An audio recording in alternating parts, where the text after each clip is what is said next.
Bonjour Aveline Payet, je suis ravi de te rencontrer aujourd'hui pour parler de tes livres. Dans un premier temps, merci de parler de ton parcours et ensuite de présenter brièvement tes ouvrages. Bien, bonjour Christian, merci de me donner cette opportunité d'une interview. J'ai toujours beaucoup de plaisir à parler de mes livres. Alors pour détailler un petit peu mon parcours, c'est une vocation, on va dire, tardive apparemment, mais j'ai toujours eu ce feu de l'écriture et je me suis vraiment mise à écrire, on va dire, en 2018. Et là, j'ai enchaîné plusieurs romans sur 18 mois, les 4 premiers pour être plus précise.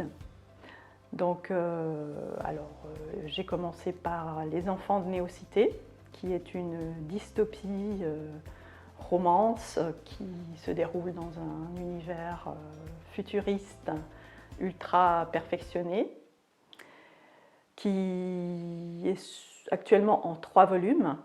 Ensuite, j'ai enchaîné sur une romance contemporaine qui s'appelle Le spleen du nénuphar.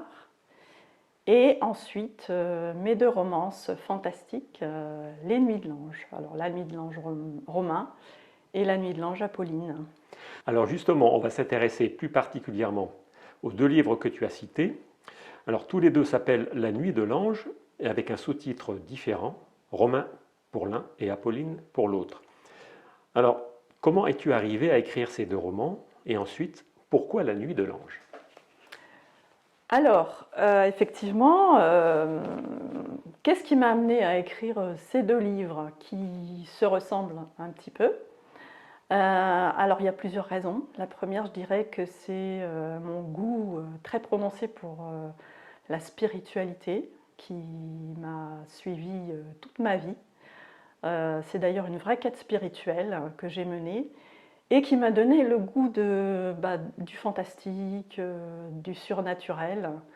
Donc j'avais envie d'écrire sur ce thème-là, de mettre en scène des anges ou des guides, parce que aussi la notion de parcours initiatique, c'est quelque chose qui me tient à cœur et j'avais vraiment envie d'écrire sur ce thème-là. Il y a le thème du voyage astral qui m'a toujours interpellée. J'avais lu un livre il y a de nombreuses années qui s'appelait un livre de Raymond Moody qui parlait de la survie après la mort. Hein. Ça s'appelle d'ailleurs La vie après la mort. Et j'avais été marquée par ce livre et j'ai toujours eu envie de creuser la question et pour moi ça existe, j'y crois. Donc voilà, c'était vraiment une envie de parler de ce thème-là, des sorties hors du corps, qui est un thème commun aux 2 livres. Alors pourquoi le titre? Justement, La Nuit de l'Ange romain, La Nuit de l'Ange Apolline. Pourquoi le titre La Nuit de l'Ange? Parce que les sorties hors du corps ont lieu essentiellement la nuit. Pour nous, le commun des mortels, c'est quelque chose qui est complètement inconscient, sachant que certaines personnes le font consciemment. Et je voulais donc parler de ce thème-là, des sorties hors du corps, avec 2 personnages différents. Voilà. Alors, La Nuit de l'Ange romain. Pourquoi La Nuit de l'Ange romain? Parce que l'ange, on se rend compte au fil de la lecture qu'il y a un effet miroir et que qui est cet ange? Quel est cet ange? Eh bien, cet ange, c'est le personnage de l'histoire.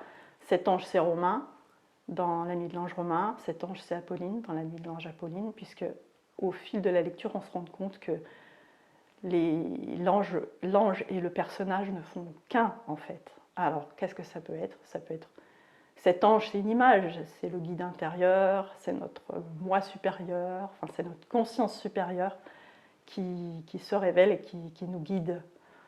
Voilà, donc c'est une romance fantastique, mais pour moi, c'est réel. Est-ce que tu peux nous présenter Romain et Apolline? Oui, bien sûr. Alors, Romain, c'est un jeune homme de bonne famille qui a un avenir un peu tout tracé avec des brillantes études dans le journalisme. Il brûle la vie par les 2 bouts, il enchaîne les conquêtes Mais le problème, c'est que c'est quelqu'un d'un peu vide à l'intérieur.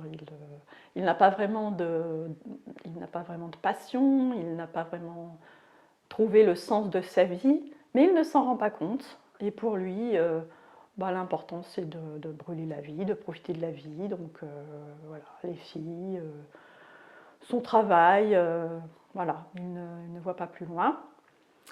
Et Apolline, alors Apolline, c'est une jeune femme qui est mariée à un jeune homme dans un milieu plutôt bourgeois, aisé, et qui ne travaille pas, qui consacre sa vie à sa famille, son mari, ses enfants. Et voilà, ces deux personnes, alors Romain pour la nuit de l'ange Romain et Apolline pour la nuit de l'ange Apolline, vont être confrontées à des cataclysmes personnels. Pour Romain, ça va être un accident, et puis pour Apolline, elle va perdre son mari. Et c'est le départ des parcours initiatiques. Ils vont être amenés à se poser plein de questions et à chercher finalement un sens et un goût pour poursuivre cette vie. Voilà. Alors j'ai choisi de vous lire un passage de la nuit de l'ange Romain qui est le chapitre 4 qui s'intitule Le feu follet, où on fait un petit peu plus ample connaissance avec Gandalf. Le feu follet. Coma prolongé est lésion vertébrale. C'est ce qu'a dit Angèle. Romain a très bien entendu. Est-ce là mon avenir ? Si je parviens à sortir de ma léthargie, je devrais finir mes jours en fauteuil roulant. Merveilleux, sublime. Si tel doit être le plan pour moi, je préfère encore rester un feu follet qui passe d'un meuble à l'autre. Au moins, il y a du mouvement, de l'action. Si je pouvais savoir ce qui m'attend. Romain songe alors à son ange. Peut-être a-t-il des réponses pour lui. Alors, il se met à l'appeler en pensant très fort à lui. L'ange, où te caches-tu quand on a besoin de toi ? Ici, vois, je suis ici. Je ne te quitte jamais. Je suis partout à la fois. L'ange reparaît, soudain, face à lui, dans un halo éblouissant. Connais-tu mon avenir ? Je t'ai déjà donné la réponse. Ici, le temps n'existe pas. Il n'y a ni passé, ni présent, ni avenir. Ils sont un. Bien. Tu peux nous donner aussi un passage d'Apolline ? Oui, avec plaisir. Donc j'ai choisi dans Apolline le passage qui commence, donc page 21, c'est le chapitre 3 et qui s'intitule Un esprit dans la nuit. Cette nuit-là, Apolline ouvre les yeux en sursaut, réalise qu'elle vient de rêver et qu'elle se trouve dans son lit. La chambre est baignée d'obscurité. Il doit être encore tôt. Pourtant, elle se redresse et se dit qu'elle ne pourra plus trouver le sommeil. Alors elle s'étire, sort de son lit, puis se dirige vers la salle de bain. Il fait sombre. Cependant, Apolline n'éprouve pas le besoin d'allumer. Mais cela ne la surprend pas.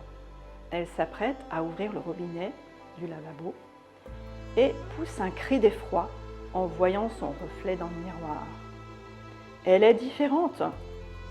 Au bord de la panique, sa respiration se coupe subitement. Elle tente de garder son calme et cherche à comprendre. Son corps est lumineux, comme s'il était lui-même source de lumière. Il s'agit bien de son visage, mais elle ne distingue plus la texture de sa peau ni celle de ses cheveux. Ses yeux sont étrangement luminescents. Voilà. Merci Aline, très intéressant. Avec plaisir. Y a-t-il des thèmes récurrents dont tu souhaiterais nous parler ? Oui, effectivement, dans les deux romances fantastiques, Romain et Apolline, il y a effectivement des thèmes qui sont communs aux deux. Donc oui, les thèmes, alors dans La Nuit de l'Ange Roumain et La Nuit de l'Ange Apolline, il y a plusieurs thèmes en fait qui sont communs. Le premier, je dirais, c'est celui de la destinée humaine, hein, de la destinée, du destin. Sommes-nous vraiment libres? Avons-nous vraiment un libre arbitre pour nous diriger, pour pouvoir faire de ce que l'on veut de sa vie, de sa propre vie, sachant qu'il y a des événements que l'on ne maîtrise pas. Le second thème qui ressort, effectivement, ce serait celui de l'épreuve, des épreuves de vie que tout un chacun est amené à traverser, à connaître dans son existence. Pour Romain, c'est le handicap, pour Apolline, c'est le deuil. Voilà, des thèmes très, on va dire, ordinaires qui nous touchent tous et qui font que voilà, la vie est plus compliquée qu'on le pense. Donc les épreuves, effectivement, tout le monde les connaît, mais y a-t-il un moyen de les surmonter? Est-ce qu'on est seul face à ces épreuves? Est-ce qu'on a des ressources intérieures qui peuvent nous guider? Un guide, une conscience supérieure, un ange? J'ai choisi l'option de l'ange, du guide, qui est en même temps la conscience supérieure. C'est un petit peu la représentation de la guidance qu'on peut avoir soi-même au fil de ces épreuves. Et puis le troisième thème qui ressort, c'est forcément c'est l'idée de la quête du bonheur. Tout un chacun se pose la question de comment peut-on trouver le bonheur dans une existence que l'on ne maîtrise pas, où les aléas sont nombreux. Y a-t-il un moyen de...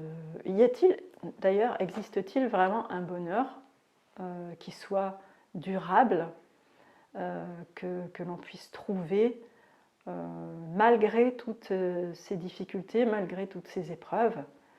Y a-t-il quelque chose de stable, de sûr, qui puisse donner un sens à notre vie et nous rendre heureux? Voilà, ce sont les thèmes de fond. Il y en a d'autres, bien sûr, j'ai pris les principaux. Et je pense que ce sont des thèmes universels qui parlent à tout le monde. Voilà. J'ai beaucoup aimé les livres. On s'attache aux personnages, aussi bien Romain que Apolline, qui sont quand même très différents, mais tellement humains tous les deux, que finalement, on ne peut plus s'arrêter. Je te remercie, Christian, pour ce compliment. Ça me va droit au cœur. Et c'est vraiment ce que je souhaite donner aux lecteurs. J'aime bien l'idée que mes personnages soient humains, fragiles, qu'ils aient leur fragilité, et puis qu'ils ne soient pas forcément parfaits. Voilà.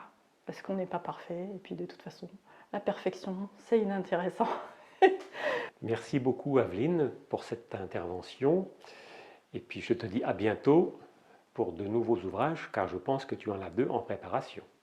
Exactement, j'en ai d'autres en préparation et qui sortiront, donc notamment un qui doit sortir en juin, qui est une romance philosophique un petit peu et encore parcours initiatique.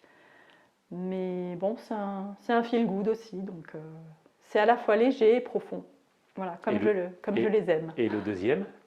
Le deuxième, c'est le petit traité de l'éveil qui est sorti en mai et qui reprend un petit peu les notions de base, je dirais, à connaître pour tous ceux qui sont en quête de vérité, en quête de leur vraie nature. D'accord. Donc nous allons bientôt nous retrouver, j'ai comme l'impression. Avec grand plaisir. Plaisir partagé. Merci. Merci beaucoup, Aveline, et à très bientôt. À bientôt. Merci beaucoup, Christophe.